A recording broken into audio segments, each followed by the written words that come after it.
How y'all doing tonight? I want to apologize for looking like Jack Black with cancer. I work outside, it gets real hot. So yeah, dating's hard. And when you're not a beautiful person, like myself, you have to resort to online dating. You been there, done that? Sorry, I'm there with you. The one thing that I hate is, I've been on Tinder and Bumble and Grindr, and I keep seeing these same people over and over. And I swipe right, I click the like button, ways to say like, hey, I think you're attractive, or like, hey, I really want to try this gay thing out with you. You look like you'd be real gentle. Like they never reciprocate, and I'm just like, what's with all these like female doctors and veterinarians? Like, look at me.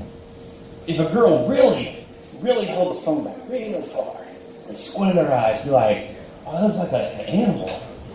Like, oh my God, like, you talk about research being so much easier. She takes me back to the house, I get brushed every night, maybe some sugar cubes. And then she tries to neuter me like all women do in relationships. And that's where I gotta draw the line. That's where I definitely gotta draw the line. It's weird because, I look at my grandparents and their relationship. And one day I was, we were sitting there, it was probably like Thanksgiving or Christmas, some of that bullshit.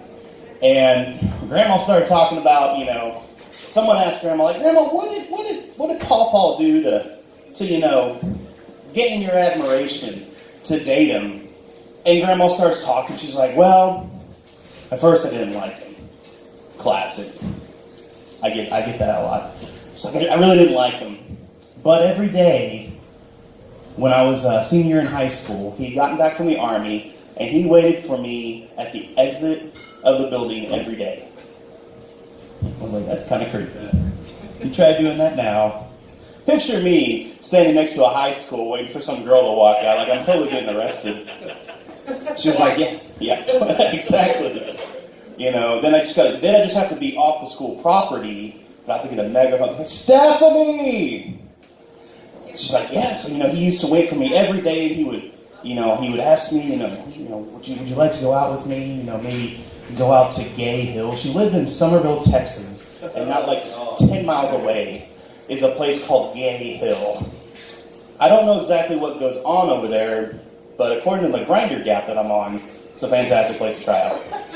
So, then she's like, then he'd bring me gifts and leave them at my doorstep, on a weekly basis. And I'm just sitting there, it's like, my God, my papa was a freaking stalker. And then she was like, fine, I'll give him a chance. And then like a month later, they got married. And then he went off to Korea. It's like she only knew him for like 2 months and got married. This seems like something you see on MTV, except for the girl's usually pregnant. And the guy is just a total douchebag. My grandfather wasn't a douchebag. I found this out later in life that my grandfather won the Silver Star when he was in Korea. But he would never tell me why. You guys realize like what you gotta do to get a Silver Star in the middle? You gotta do some like badass shit. Like I remember my grandfather, like he started up churches all around the Brazos Valley. The sweetest guy I ever met. I just have this mental image now of my grandfather quoting scripture with like a freaking, 50 cal machine gun just blowing away Koreans. Or as we like to call them, commies. We called all Asians commies. It was really weird. We couldn't go to a lot of school functions. So, then I learned so many cool things about my grandparents. Like, my grandparents were competitive square dancers. No, that's the right reaction. Competitive. They won a national championship and had a trophy just chilling in the attic. I'm pretty sure if I was a competitive square dance champion, I would be bragging about that all the time on Instagram and Snapchat. Oh, hey, what's up, guys? Just over here getting tacos with my square dancing championship trophy. But I would actually get myself a belt, like the wrestlers wear. Walk in. I'd walk into every national championship. Bah! Bluegrass Bunch Band, Kentucky! Are you ready for this?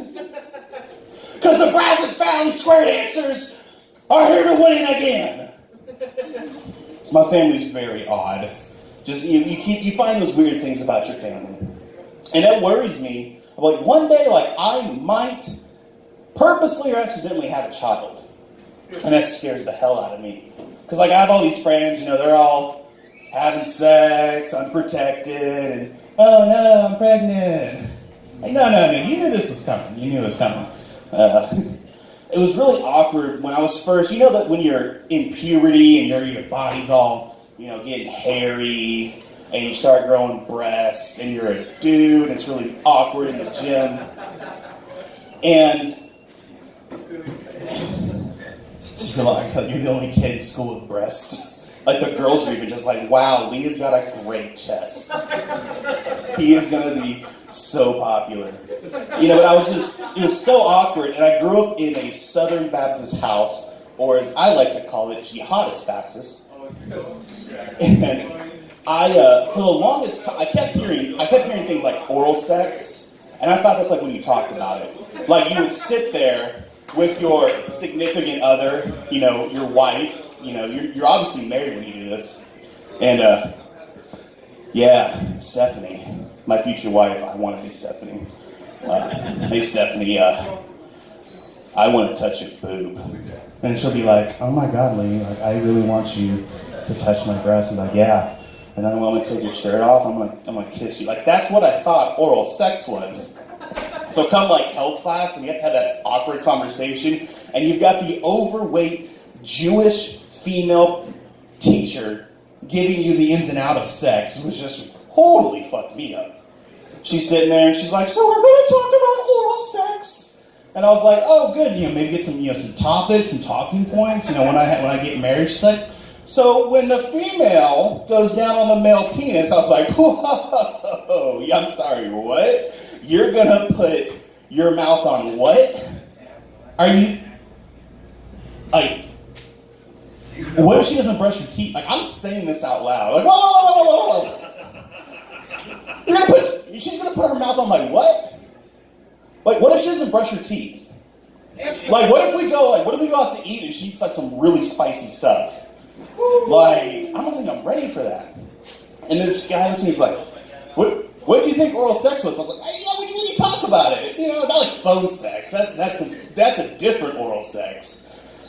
So, needless to say, they just gave me more fuel to the fire with my hairy breasts, and Lee doesn't know what oral sex is. And I didn't lose my virginity till I was 24, which was awkward. So my first ever real girlfriend relationship, I used to do Brazilian Jiu-Jitsu. So in case anyone wants to fight me, okay, I did like 3 months of Brazilian Jiu-Jitsu back in 2008. I could kick your ass, all right? Ladies, kind of a badass.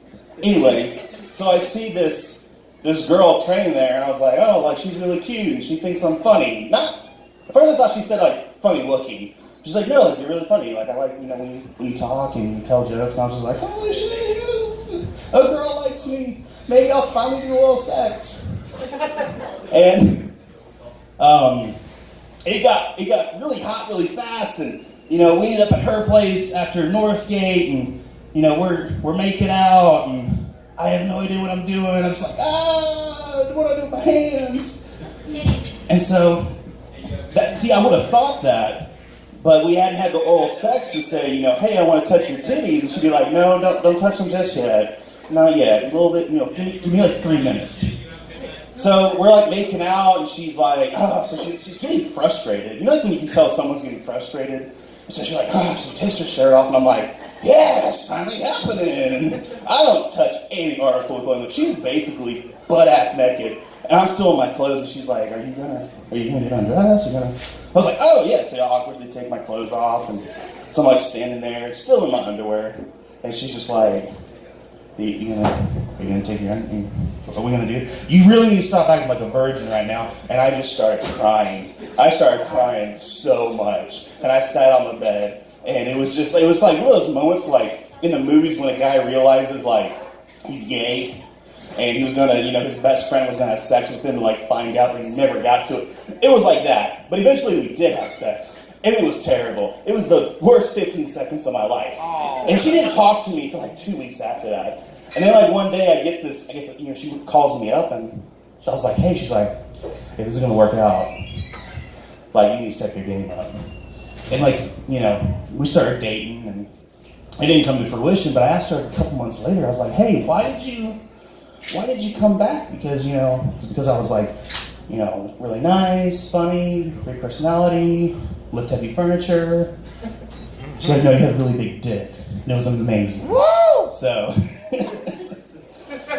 guys, if a girl gets frustrated with you after sex but comes after it, your dick's just that big.